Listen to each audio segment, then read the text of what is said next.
ஆன்மீக நண்பர்கள் அனைவருக்கும் என்னுடைய காலை வணக்கத்தை சொல்லிக்கிறேன். பிரபஞ்சத்திற்கு ஒரு நன்றி சொல்லிக்கலாம். நம்மளுடைய குரு பிதாமக பிரம்மரிஷி பத்ரிஜி அவர்களுக்கு நம் அனைவருடைய வணக்கத்தையும் நன்றியும் தெரிவிச்சுக்கலாம். இந்த மகாவதார் பாபாஜி குழுவில் என்னை பேச அழைத்ததற்கு மிக்க நன்றி. நான் சென்னையில் இருக்கிறேன்.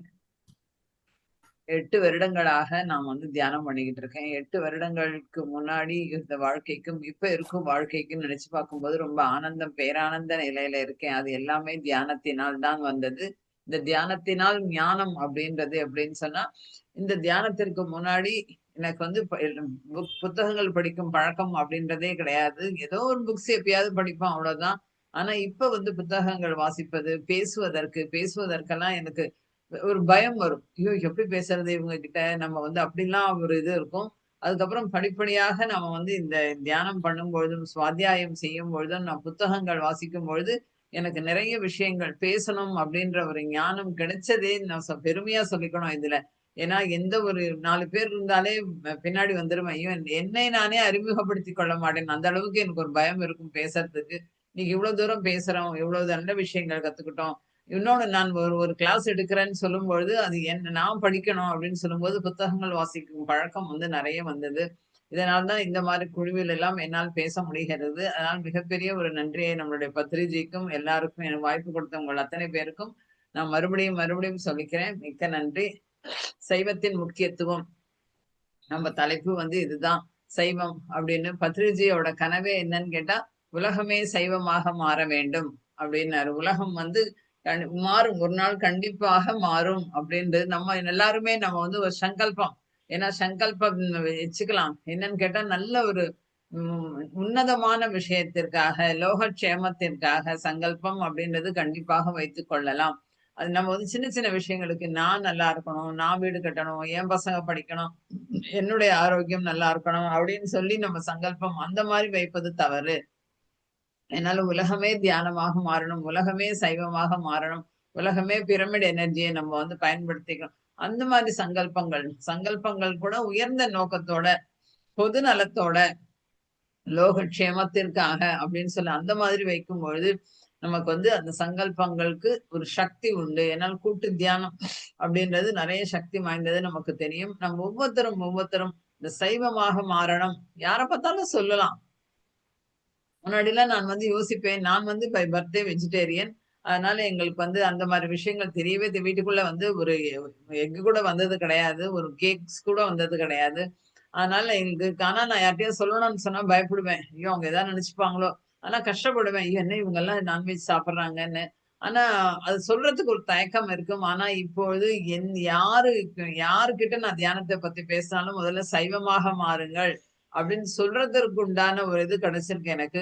உண்மையிலே இப்ப எனக்கு ரொம்பவே ஆச்சரியமா இருக்கு. இந்த சைவம்ன்றது நம்ம நெறைய பேசும்போது எங்க வீட்டு பிரமிடுக்கு வர்றவங்க கூட தியானம் செய்து கொஞ்ச நாள்லயே சைவமாக மாறுறாங்க. இன்னும் எங்க வீட்ல இந்த வேலை பார்ப்பவர்கள் எனக்கு உதவி செய்பவர்கள் கூட என்ன சொல்றாங்கன்னு சொன்னா, நாங்க இந்த வீட்டுக்கு வந்ததுலேருந்து எங்களுக்கு அசைவம் சாப்பிடுறது பிடிக்கிறதே இல்ல.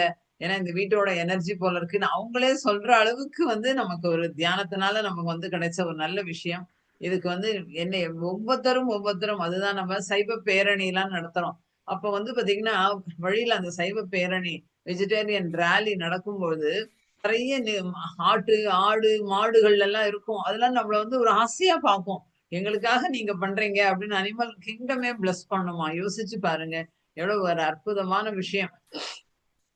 அதை உணர்த்துவதற்காக தான் பத்ரிஜி நவதர்மங்கள்ல ஒண்ணு மித்ர தர்மம் அப்படின்னு சொன்னாரு. மித்ர தர்மம் அப்படின்னா என்னன்னு கேட்டா, மித்ரன் அப்படின்னாலே தோழன்.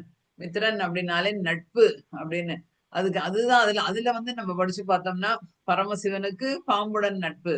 அப்புறமா நம்முடைய பார்வதிக்கு புலியுடன் நட்பு. விநாயகருக்கு எலியுடன் நட்பு. முருகருக்கு மயிலுடன் நட்பு. அப்படி இதெல்லாம் ஏன் அப்படின்னு நம்ம என்ன உணர்த்துறாங்க? நம்ம என்ன பண்ணுவோம்? அப்படியே வச்சு நாகப்பாம்பு அப்படின்னு சொன்னா நம்ம வணங்குறது.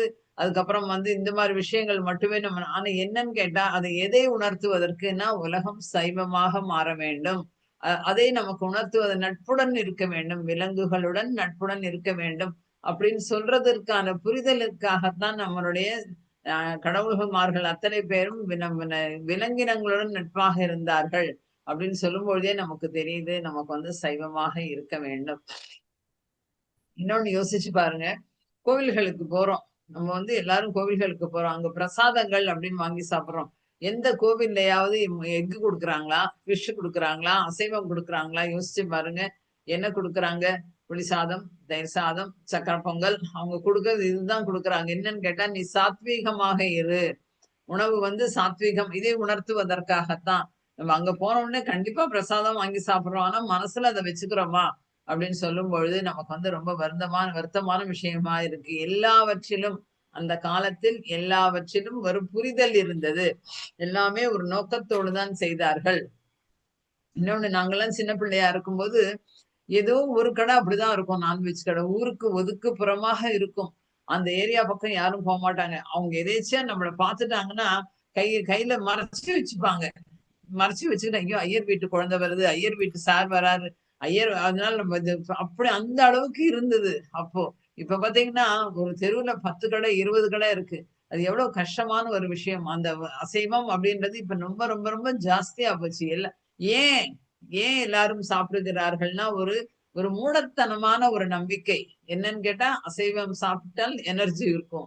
அசைவம் சாப்பிட்டால் புரோட்டீன் கிடைக்கும். எல்லாருமே இப்ப அத்தனை இளைஞர்களும் இதுதான் வருத்தமான ஒரு விஷயம். அத்தனை இளைஞர்களும் ஜிம் போறாங்க. ஜிம் போனா அங்க என்ன அடுத்தது நல்ல சைவமாக இருக்கிறவங்க கூட இந்த ஜிம்காரங்க பண்ற வேலை என்னன்னு கேட்டா, சைவமாக இருப்பவர்களை அசைவமாக மாற்றுகிறார்கள். இதுதான் ரொம்ப வருத்தமான ஒரு விஷயம். நான் வந்து ஒரு ஜிம்முக்கு போனேன். கொஞ்ச நாள் போலாம். ஏதாவது ஒரு உடற்பயிற்சிக்குன்னு. ஒரு 2 மாசம் திரும்பி வந்துட்டேன். என்னால முடியவே இல்ல அங்க. ஏன்னு கேட்டா, சைவமா இருக்கிறவங்க அத்தன பேரும் அவங்க கிளாஸ் எடுக்கிறதே நீங்க ஒரு நாளைக்கு 4 முட்டை சாப்பிடுங்க, 5 முட்டை சாப்பிடுங்க. எவ்வளவு மோசமான ஒரு விஷயம். ஒரு முட்டையில ஒரு கரு இருக்கு. அது எவ்வளவு பெரிய பாவமான ஒரு விஷயம். இப்ப இவ்வளவு வியாதிகள் முன்னாடி இருந்ததா? நம்ம வந்து யோசிக்க வேண்டிய விஷயம். இவ்வளவு வியாதிகள் இருந்ததா அந்த காலத்தில்? இப்போ பணம் நெறைய சம்பாதிக்கிறாங்க. எக்கச்சக்கமா இருக்கு பணம். முன்னாடி 5 குழந்தைங்க, 4 குழந்தைங்க, 10 குழந்தைங்க இருந்தது. ஒரே ஒரு அப்பா சம்பாதிச்சுட்டு இருந்தாரு. இன்னைக்கு வீட்ல 10 பேர் இருந்தா 10 பேரு சம்பாதிக்கிறாங்க. ஆனா ஆரோக்கியம் அப்படின்னு சொல்லும்போது, ஒரே ஒருவருக்காக இது இருக்கிறதா? இத நம்ம வந்து நம்ம யோசிச்சு பார்க்கணும். யாராவது ஒருத்தராவது ஒரு வீட்ல நான் நல்ல பெர்ஃபெக்ட்டா இருக்கேன். நான் ஹெல்த்தியா இருக்கேன்னு சொல்றாங்களா? கிடையாது. ஏன்னு கேட்டால், அதுக்கு அந்த அசைவம். அந்த அசைவம் சாப்பிடும் பொழுது, நம்மளுடைய ஆற்றல் வந்து கண்டிப்பாக குறைகிறது. ஏதோ ஒரு மூடத்தனமான விஷயத்துல வந்து புரோட்டீன் சொல்லிட்டு பாவங்களை சுமக்கிறார்கள். இது நம்ம கண்டிப்பா தெரிஞ்சுக்க வேண்டிய ஒரு விஷயம். வள்ளுவர் என்ன சொல்றாரு? கொல்லான் புலாலை மறுத்தானை எல்லா உயிர்களும் தொழும் அப்படிங்கிறாரு. என்னன்னு கேட்டா, அசைவம் சாப்பிடாம இருக்கிறவங்களையும், ஒரு உயிரை ஜீவ இம்சை பண்ணாம இருக்கிறவங்களை எல்லா உயிர்களும் தொழும்ன்றாரு. கைகூப்பி வணங்குமாம். அப்ப எவ்வளவு பெரிய விஷயம். எத்தனை வருஷங்களுக்கு முன்னாலே புலால் மறுத்தல் அப்படின்ற ஒரு இது அதிகாரத்துல அத்தனை குறள் எழுதியிருக்கிறாரு. இதை நம்ம பார்க்கணும். அந்த சைவம் இன்னொன்னு வந்து பாத்தீங்கன்னா, நம்ம உடல் வந்து சைவத்திற்காக படைக்கப்பட்டது. இது நம்ம அதனாலதான் அவங்களுக்கெல்லாம் நீங்க ஒரே ஒரு 2 இட்லி சாப்பிடுங்க, ஒரு 3 இட்லி சாப்பிடுங்க, ஒரு தோசை சாப்பிடுங்க, ஒரு பிடி சாதம் சாப்பிடுங்க. ஒரு 2 ஹவர்ஸ் கழிச்சு கண்டிப்பாக பசிக்கும். அதே டயத்துல நீங்க வந்து நான்வெஜ் சாப்பிடுறவங்க, இந்த போகும்போது ஒரு மந்த புத்தி, இதனால தான் அவங்க சாப்பிடுறது என்னன்னு கேட்டா, நெறைய நேரம் பசிக்க கூடாதுன்னு. அப்ப என்ன ஆகுது? நீங்க ஒரு மாமிசம் சாப்பிடும்போது, ஒரு முட்டை சாப்பிடும்போது என்ன ஆகுதுன்னா, அவங்களுக்கு நாள் முழுக்க பசிப்பதில்லை. இத்துணூண்டு ரைஸ் மட்டும் இவ்வளோண்டு நான் நெறைய பேர் பார்க்குறேன். 2 ஸ்பூன் ரைஸ் சாப்பிடுவாங்க. ஏன்னா, அந்த ரைஸ்ல தான் இவங்களுக்கு வெயிட் ஏறிடும்னு சொல்லிட்டு. ஆனா, ஒரு 4 முட்டை சாப்பிடுவாங்க. ஒரு 4 இது வந்து விஞ்ஞான பூர்வமாக நிரூபிக்கப்பட்ட ஒரு விஷயம் என்னன்னா, ஒரு ஒரு முட்டையில் 4 சிகரெட்ல இருக்க நிக்கோட்டின் இருக்கு. அந்த நச்சு இருக்கு. இது புரியல. கண்டிப்பாக இத வந்து நம்ம எல்லாருமே தெரிஞ்சுக்கணும். என்னன்னு கேட்டா, எல்லா சின்ன குழந்தைங்களையும் ஸ்கூலுக்கு போற குழந்தைங்க. இதுதான் ரொம்ப வருத்தமா இருக்கும். ஒரு ஸ்கூல் போற குழந்தைங்களுக்கு காத்தால எஃக் குடுத்து அனுப்புவாங்க. அந்த குழந்தை எப்படி படிக்கும்? ஒரு சரஸ்வதி இருக்கிற இடம், அந்த பள்ளிக்கூடம் ஆனா இப்போ ஸ்கூல்லயே குடுக்குறாங்க. கவர்ன்மெண்ட் ஸ்கூல்லயே டெய்லி ஒரு எஃக் குடுக்குறாங்க. இந்த குழந்தைங்க எந்த அளவுக்கு இருக்கும்? எந்த அளவுக்கு ஒரு மந்த புத்தி அப்படின்னு சொல்லும்பொழுது, நல்லா நீங்க நான்வெஜ் சாப்பிடுறவங்க பாருங்க, நல்லா படுத்து தூங்குவாங்க. உடம்புல வந்து அந்த ஒரு எனர்ஜி கண்டிப்பா சைவம் சாப்பிடுபவர்களுக்கு இருக்கிற எனர்ஜி கண்டிப்பாக அசைவம் சாப்பிடுபவர்கள் இருக்காது. அது மாரி குணங்கள் அப்படின்னு பார்த்தீங்கன்னா, சாத்வீகமான குணங்கள் இருக்கிறவங்க என்னதான் நீங்க கோவப்பட்டாலும், ஒரு ஆத்திரப்பட்டா என்ன பண்ணுவாங்க, ஒரு ஃபேமிலியிலேயே இருக்கும். சண்டைகள் இருக்கும். எல்லார் வீட்லயும் இருக்கிறது தான். ஒருத்தர்கிட்ட வந்து நெறைய உறவினர்கள்ட்ட இருக்கும். ஆனா கொஞ்ச நாள் கழிச்சு மாறி மாறி போயிடுவாங்க. ஏன்னு கேட்டா, அந்த அந்த உணவு. ஏன்னா உணவும், உணர்வுகளும் அப்படின்னு இருக்கு. இந்த சைவம் சாப்பிடுவங்க அதே மாதிரி அசைவம் சாப்பிடுறவங்க பாருங்க, மனசுல அந்த வக்ரம், அந்த கோபம், இது ஏன்னு கேட்டா அத்தனை இவன் எப்படி என்ன சொல்லலாம், எத்தனை வருடங்கள் ஆனாலும் அந்த பகைமை அப்படின்றது அந்த அசைவம் சாப்பிடுறவர்களுக்கு கண்டிப்பாக இருக்கும். அதனாலதான் உங்களுக்கு அந்த மாதிரி கோபம், ஆத்திரம், அப்புறமா உடல் பருமன், எவ்வளவு விஷயங்கள், அந்த கெட்ட விஷயங்கள் அத்தனையுமே இந்த அசைவம் சாப்பிடுறவர்களுக்கு இருக்கும்.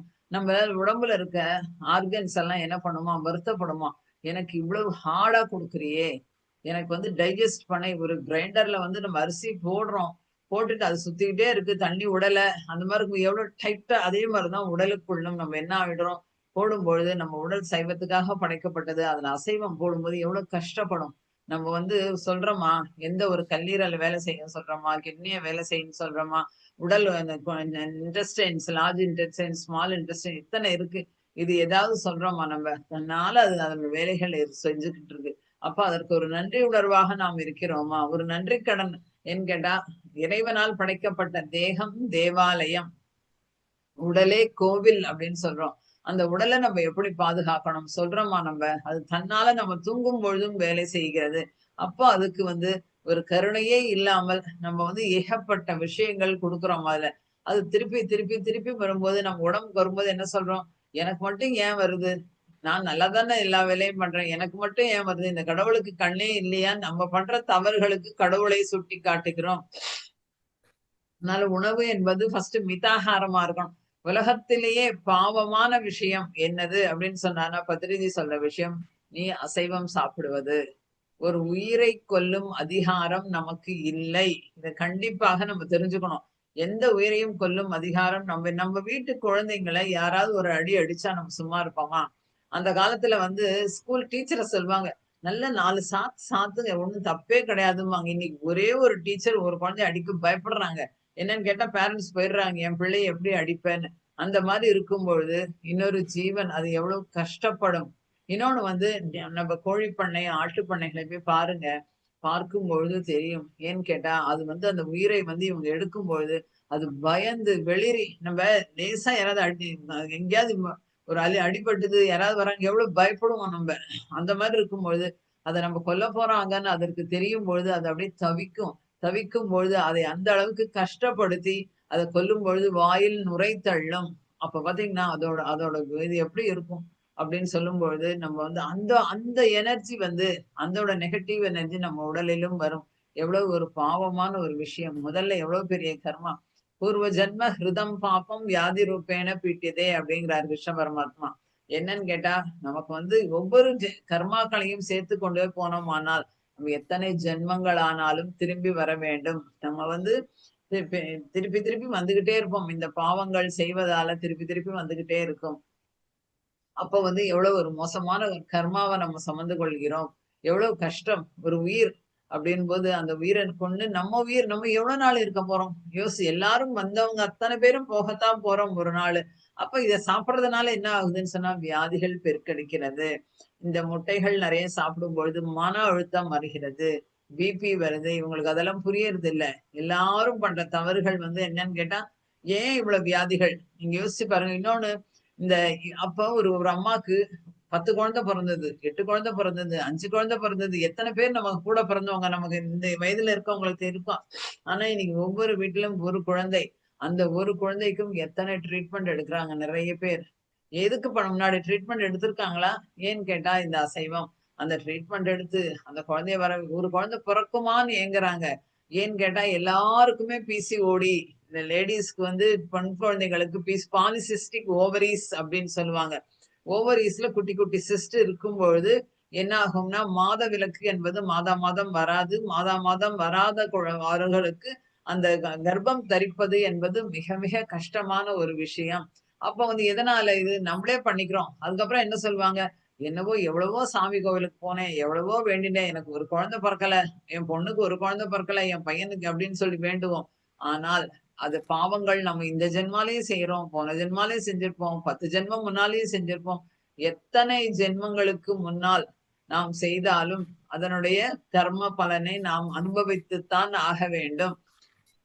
அதனால அப்ப என்ன ஆகுது, அந்த குழந்தைகள் பிறப்பது அப்படின்றது எல்லாமே யோசிச்சு பாருங்களேன்.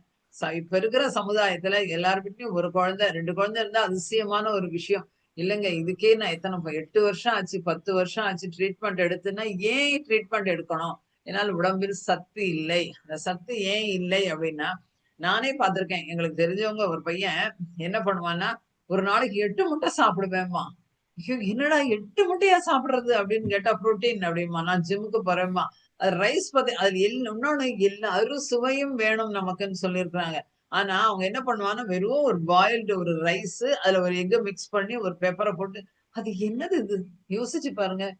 என்ன ஒரு நமக்கு நல்ல அறுசுவையும் உண்டு அந்த அந்த பத்திரிஜி சொல்வாரு, ரசிச்சு ருசிச்சு என்ஜாய் பண்ணி அந்த உணவ சாப்பிடணும்.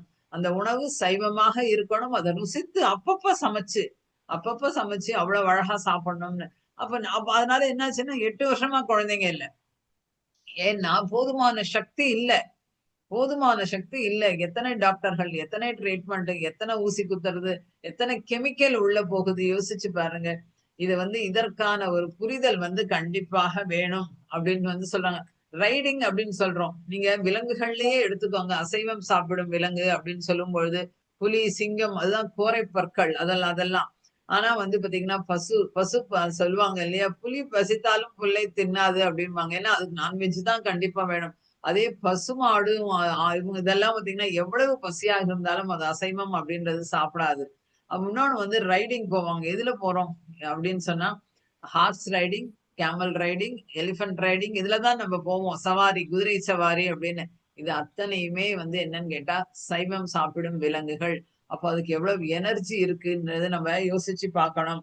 எல்லாத்துலயும் எல்லாத்துலயுமே புரோட்டீன், புரோட்டீன், புரோட்டீன் போது நமக்கு அ வெஜிடேரியன்லயும் நெறைய புரோட்டீன் அப்படின்னு நம்ம ஏத்துக்க மாட்டேன்றாங்க.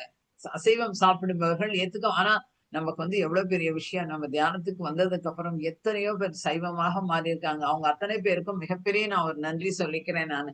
என்னன்னு கேட்டா, நெறைய நான்வெஜ் சாப்பிடுறவங்க, அது எங்க வீட்டு பிரமிட்ல மெடிடேஷன் யார் பண்ண வந்தாலும் ஒரு 10 நாள்ல அவங்க சைவமா மாறுறாங்க. அந்த அளவுக்கு அந்த பிரமிட் எனர்ஜியும் 10 டேஸ்லலாம் மாறியிருக்காங்க. ரொம்ப ஆச்சரியமா இருக்கும், சந்தோஷமா இருக்கும். அப்பா நம்மளால ஒருத்தர் சைவமா மாறியிருக்காங்கன்னு சொல்லும்போது எவ்வளவு ஒரு திருப்தி வருது. இன்னொன்னு சைவ உணவு மனுஷனுக்கு ஏன் சிறந்த உணவு அப்படின்னு ஒரு பத்திரிஜி ஒரு புக்ல போட்டிருக்காரு. அந்த என்னன்னு கேட்டா, மா மாமிச உணவை உண்ணும் விலங்குகளுக்கு கோரப் பற்களும், கூர்மையான நகங்களும் இருக்கும். கரெக்ட் தான் நம்ம பார்த்திருக்கோம்ல. சிங்கம், புலி பார்த்தாலே ஒரு பயமா இருக்கும் அப்படின்னு. ஆனால் சைவ உணவு உண்ணும் பசுக்கோ சரி, ஆட்டுக்கோ தூக்கிக்கிறோம் ஆட்டுக்குட்டி எல்லாம். எவ்வளவு அழகா அப்ப அந்த மாரி ஒரு சாதுவான மிருகங்கள், சைவ உண்ணும் உணவுகள் அப்படி இருக்கும் அப்படின்றாரு. அதுக்கப்புறம் என்னன்னு சொன்னா, மாமிசத்தை உண்ணும் விலங்குகள் நாக்க நீட்டி தண்ணி குடிக்குமாம். மாமிசத்தை ஆனா சைவ உணவை உண்ணும் விலங்குகள் உதடுகளால் தண்ணீர் குடிக்கும் அப்படிங்கிறாரு.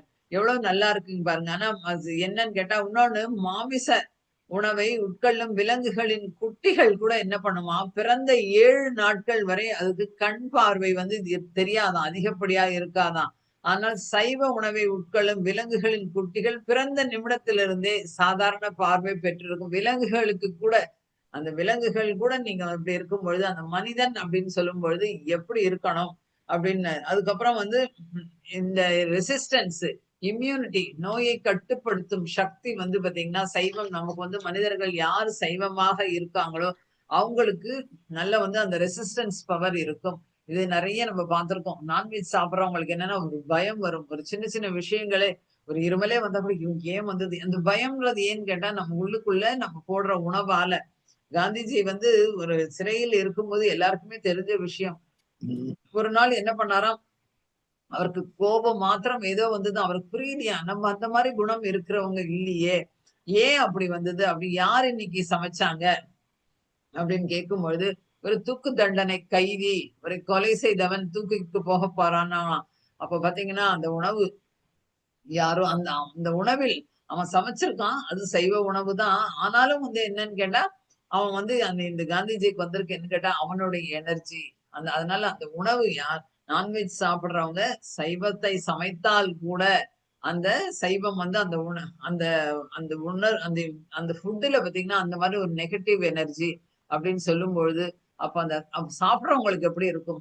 அவன் நான்வெஜ் சாப்பிடுறவன் அவன் சைவம் தான் சமைச்சிருக்கான், அதை சாப்பிடும் போதே கோபம் வருது அப்படின்னு சொன்னா, அப்போ நீ அந்த அவனோட எனர்ஜி, அந்த நான்வெஜ் சாப்பிடுற அவங்க பக்கத்துல இருந்தாலே நமக்கு வந்து பாத்தீங்கன்னா நமக்கு ஒரு அலர்ஜியா இருக்கும் எனக்கு அப்படின்னு. இது என்ன சொல்லியிருக்காங்கன்னா, ஒவ்வொருத்தரும் கண்டுபிடிச்சிருக்காங்க. இதயம் சம்பந்தப்பட்ட நோய்கள் வந்து இந்த மாமிசம் சாப்பிடுறவங்களுக்கு நெறைய வரும்.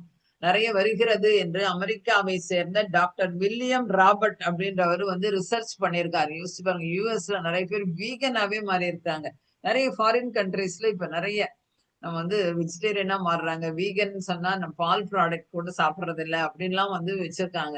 அவங்க எல்லாம் மாறிக்கிட்டு இருக்காங்க. நாம் எப்பொழுது மாறப்போகிறோம்? நாம் வந்து ஒரு தியானி. அப்போ வந்து நம்ம எங்க பார்த்தாலும் சைவத்தை பற்றி பேச வேண்டும்.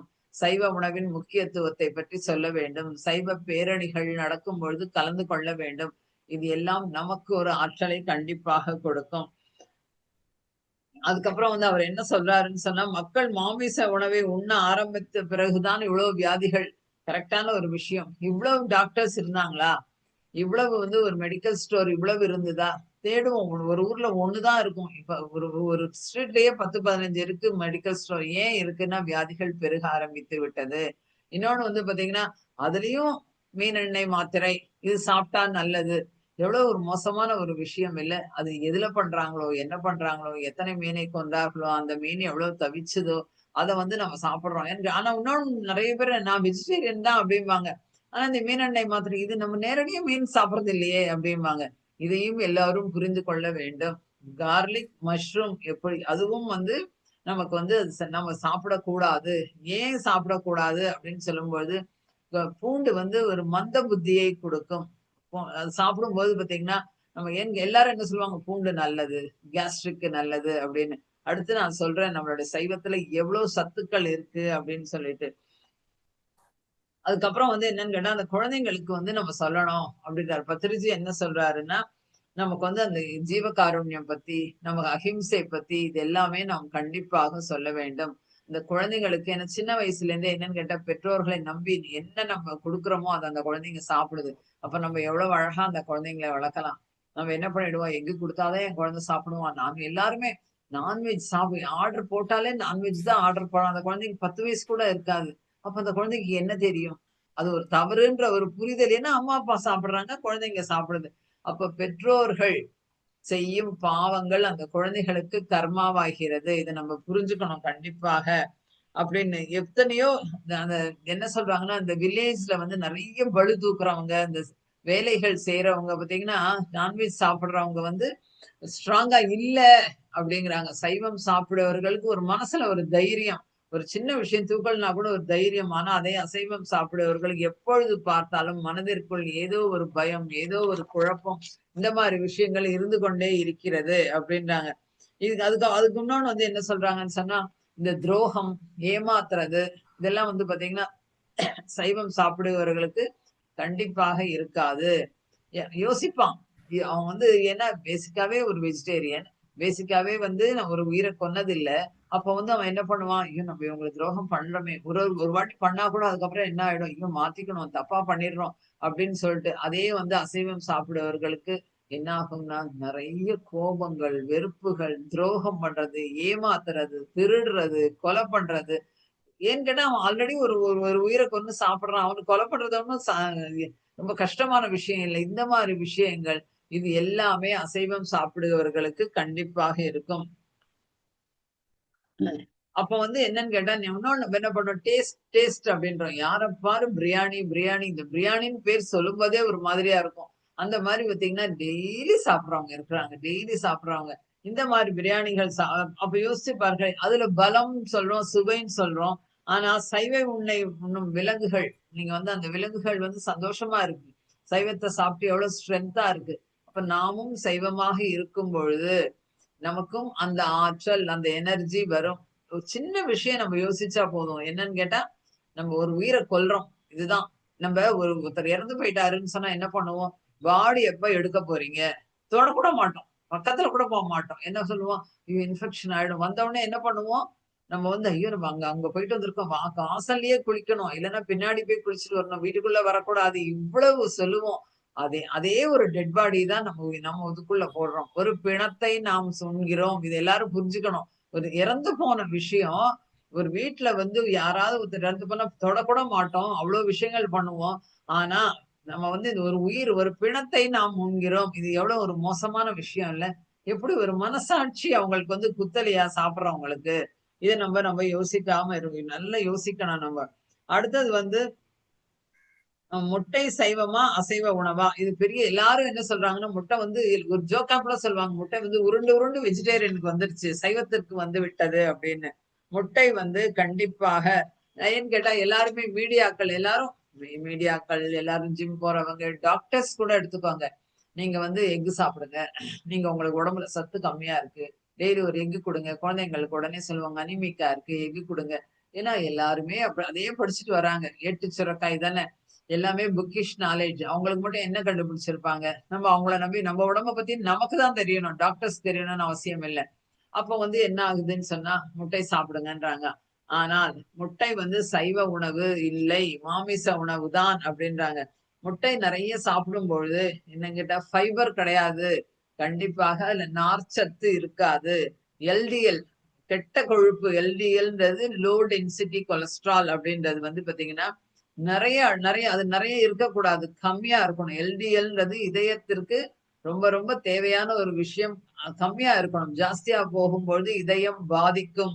அதனால வந்து அந்த முட்டையில நெறைய சாப்பிடும்பொழுது நமக்கு வந்து அந்த எல்டிஎல் கொலஸ்ட்ரால் கொழுப்பு வந்து அந்த இரத்த குழாய்களில் படியும். இது இருதயத்திற்கு போகும் இரத்த குழாய்கள்ல இந்த கொழுப்பு படிஞ்சிருந்ததுன்னு வச்சுக்கோங்க, அந்த ரத்தம் எப்படி இருதயத்துக்கு போகும்? அதனால தான் நமக்கு மாரடைப்பு நோய், ஹார்ட் அட்டாக் வர்றது. அதுக்கப்புறம் வந்து பிளாக்ஸ் இருக்கு. என்ன சொல்வாங்க? டாக்டர்ட்ட போனா 3 பிளாக்ஸ் இருக்கு, 4 பிளாக்ஸ் இருக்கும்பாங்க. அந்த பிளாக்ஸ்ன்றது என்னன்னு கேட்டா, அடைப்பு, ரத்த குழாய் அடைப்பு. அந்த அடைப்பு ஏன் வருதுன்னா, அசைவம் சாப்பிடுறவருக்கு நெறைய இன்னைக்கு இருக்கும். இன்னைக்கு வந்து வயது தாங்கும். யங்ஸ்டர்ஸ் வீட்ல இருந்தா இது கண்டிப்பாக சொல்லுங்க. ஏன்னா சொல்ல வேண்டியது நம்முடைய கடமை. ஏன்னு கேட்டா, என்னைக்காவது ஒரு நாள் வரும்ல. சொல்லாமல் இருப்பது நமக்கு அப்புறம் ஒரு கர்மாவாகும். நமக்கு தெரிஞ்ச விஷயத்த சொல்லலாம். அந்த எగ్ முட்டைகள் வந்து ஒரு அளவில்லாம சாப்பிடுறாங்க. ஒரு நாளைக்கு 4, 5 அப்படின்னு சொன்னா அது என்ன ஆகும்? எ அது அது அதனால என்னென்ன பிரச்சனைகள் வருதுன்னு ஜிம் போறவங்க அத்தன பேருக்கும் கான்ஸ்டிபேஷன் இருக்கு. இத நான் அனுபவபூர்வமாக பார்த்த விஷயங்கள். ஏன்னு கேட்டா, ஹார்டு அது டைஜெஸ்ட் ஆறதுக்கு அப்ப வயித்துல போய் கல்லாட்டம் தங்கிடுது. அதுக்கு ஒரு டேப்லெட் சாப்பிடுறாங்க. தினசரி, தினசரி உடலில் கழிவுகள் வெளியேற வேண்டும். அந்த கழிவுகள் வெளியேறினா தான் ஆரோக்கியமாக உடல் அப்படின்றது. அப்ப நீ நெறைய முட்டை சொன்னா ஒரு மந்த புத்தி, அதுக்கப்புறம் ஒரு வயித்துல வந்து ஒரு கேஸ் ஃபார்ம் ஆகுது. கேஸ் ஃபார்ம் ஆகும்போது போறதில்ல. 2 நாள், 3 நாள் ஆன ஏன்னா பாடி ஹீட் ஆயிடுது. பாடி வந்து உஷ்ணம் ஜாஸ்தி ஆகும்பொழுது அந்த மலச்சிக்கல் அப்படிங்கும்போது மலம் சிக்கல் ஆகுது. இந்த மாரி விஷயங்கள் வந்து அந்த முட்டை சாப்பிடுவதால் கண்டிப்பாக வருகிறது அப்படின்றாங்க. இன்னொன்னு வந்து பிரிட்டிஷோட ஆரோக்கிய மந்திரி எட்வின் கியூரி என்ன சொல்றாரு அப்படின்னா, முட்டையால் ஆபத்து அப்படின்னு சொல்றாங்களாம். யோசிச்சு பாருங்க. ஃபாரின் கண்ட்ரீஸ்லயே ரிசர்ச் பண்ணி சொல்றாங்க. முட்டையால் ஆபத்து அப்படின்னு சொல்லிட்டு. இதய நோய் விளைவிக்கும் கொழுப்புச் சத்து முட்டையில் இருக்கிறது. இது வந்து யாருமே ஒத்துக்க மாட்டாங்க. இப்ப நீங்க போய் சொல்லி பாருங்களேன். ஏதோ இவங்க பேச வந்துட்டாங்க. இவங்க தியானம் பண்றதுனால பேசுறாங்கம்பாங்க. மருத்துவர்களுக்கே தெரியறதில்ல. டாக்டர்ஸே என்ன சொல்றாங்க? சாப்பிடுங்கிறாங்க. என்ன எத நம்ம நம்புவோம்? யோசிச்சு பாருங்க. அது மாரி ஒரு அறியாமையில் அதனால தான் தியானத்தினால் ஞானம் அப்படின்றது எதனாலன்னா, நீ தியானம் நெறைய செய்யும் பொழுது, உனக்கு இந்த மாரி ஞானங்கள் நமக்கு கிடைக்கும். இந்த மாரி புக்ஸ் படிக்கணும்னு சொன்னாலே ஒரு பூர்வ ஜென்ம புண்ணியம் பண்ணியிருந்தா தான் படிக்க முடியும். அப்படி படிக்கும் பொழுது தான் நமக்கு அறிவியல் பூர்வமாக இதில் விளக்கப்பட்டுள்ளது. அதுக்கப்புறம் வந்து என்ன சொல்றாங்கன்னா சொல்றாரு அப்படின்னு சொன்னா, ஒவ்வொரு வருடம் அந்த கடைகள்ல தொங்க விட்டுருப்பாங்க. அது கிராஸ் ஆகி போகும்போதே மனசு ரொம்ப வேதனையா இருக்கும். நல்ல ஒரு அன்பா வளர்ப்போம். வீட்ல வந்து நம்ம அன்பா, ஆசையா நம்ம வந்து உட்கார்ந்துட்டு இந்த ஆடு வளர்ப்பாங்க, கோழி வளர்ப்பாங்க. அது அது எதனால அப்படின்னு சொன்னா, அதுக்கப்புறம் அன்பா வளர்த்துட்டு ஒரு உயிர போய் நம்ம கொல்றதுன்றது எவ்வளவு ஒரு பாவமான விஷயம் அப்படின்னு. இன்னொன்னு 2, 3 பேர் ஏறுவாங்களாம். எல்லாமே பீஃபு, ஒயிட் போர்க்கு, வெள்ளை பன்றி இதெல்லாம் சாப்பிடுறாங்க. இது வந்து எவ்வளவு அதுவும் ரொம்ப கஷ்டமா இருக்கும். எல்லாமே ஒரு பிரெட்டுக்குள்ள ராவா இருக்கும் அப்படியே. அத வந்து ஃப்ரீசர்ல வச்சிருப்பாங்க. அத வச்சு சாப்பிடுவாங்க. நெறைய ஃபாரின் ஜப்பான்லாம் போனீங்கன்னா, முடியவே முடியாது அவங்களால நான்வெஜ் சாப்பிடாம இருக்க முடியாது. அந்த மாரி சாப்பிடுவாங்க. அப்படியே பச்சையா கடிச்சு சாப்பிடுவாங்க. எப்படி சாப்பிடுறாங்க இவங்கன்னு நெனச்சுப்பா.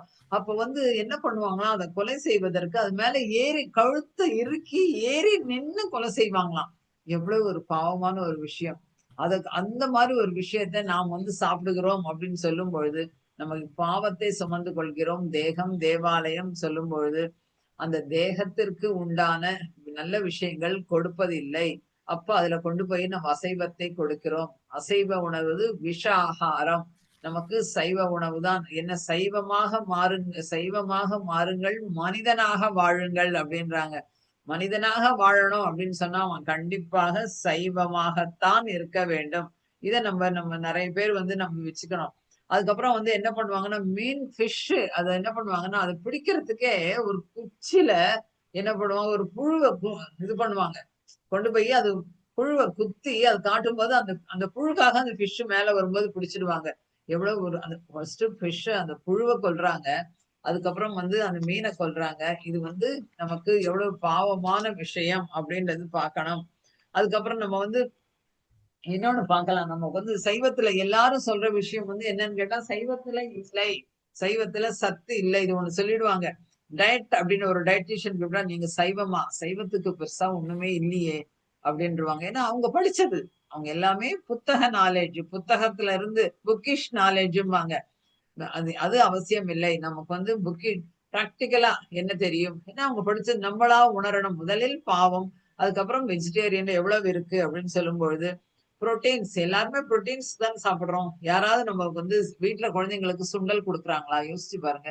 எந்த குழந்தையாவது ஸ்கூல்ல இருந்து வந்து ஒரு சுண்டல் சாப்பிட்டது கேட்டுதா? அடுத்த நிமிஷம் ஜங்க்.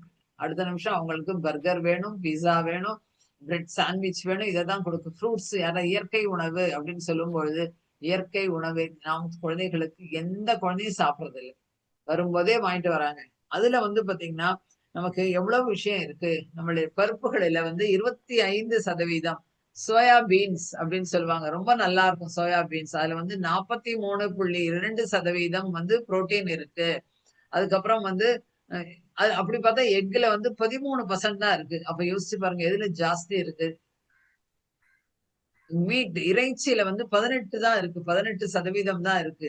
ஆனா, பருப்புகள்ல 25% இருக்கு. சோயாபீன்ல 43% இருக்கு.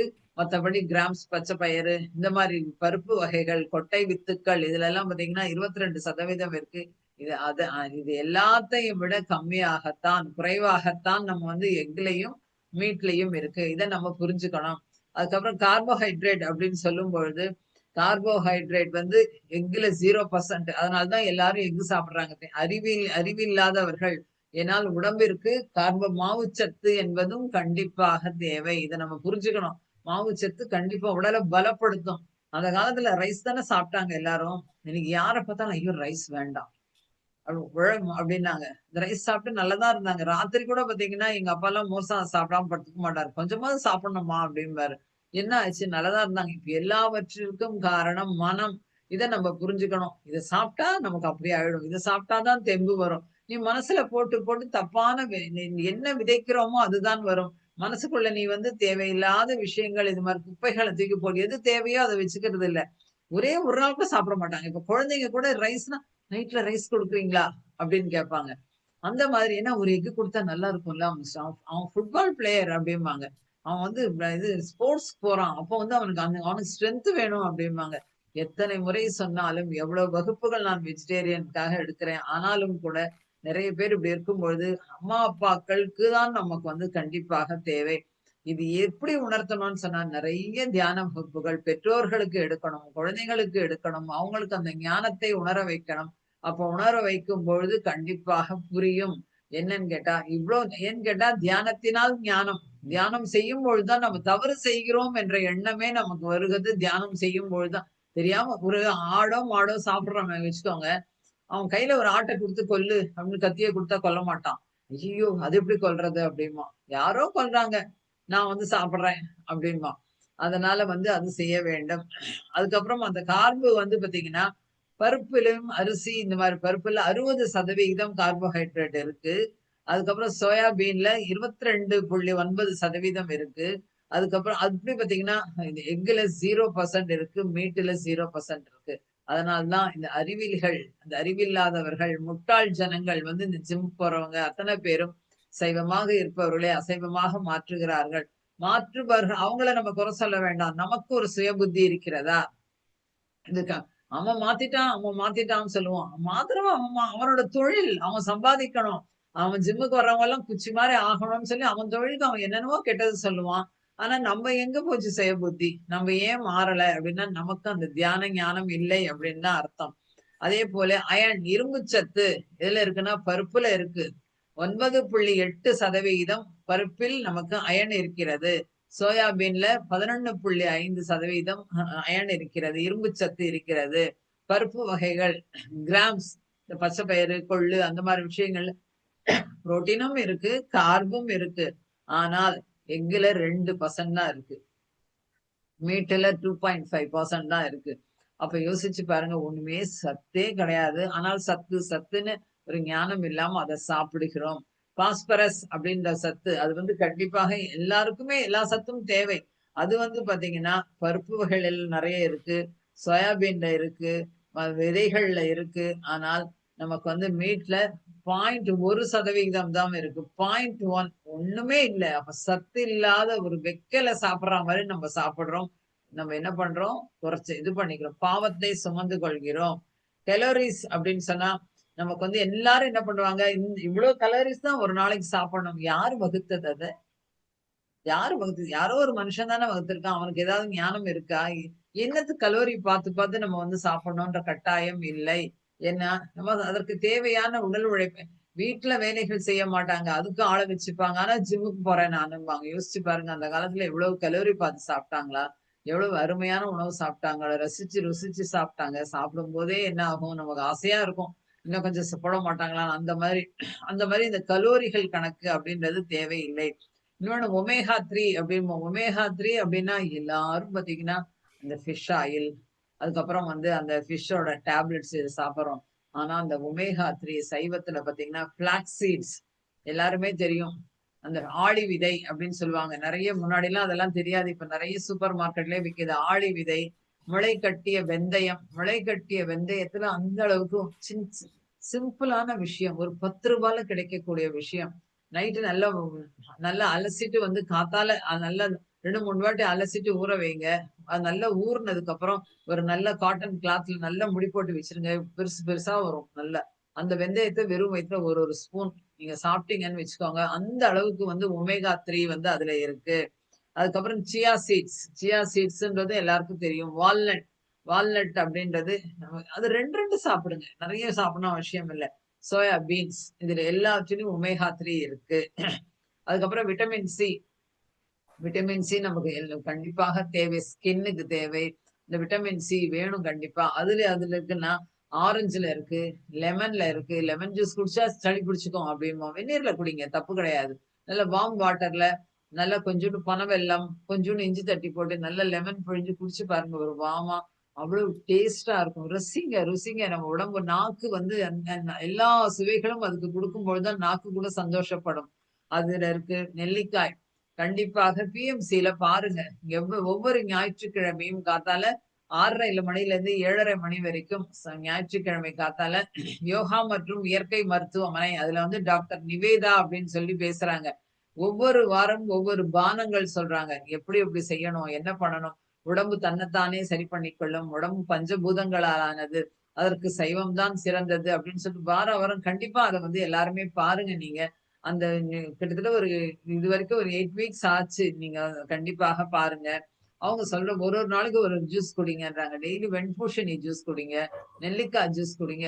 ஒரு நாளைக்கு வெண்பூசணி, ஒரு நாளைக்கு சுரைக்காய் ஜூஸ், ஒரு நாள் நெல்லிக்காய் ஜூஸ், ஒரு நாள் கத்தாழை ஜூஸ். சின்ன சின்ன விஷயம்.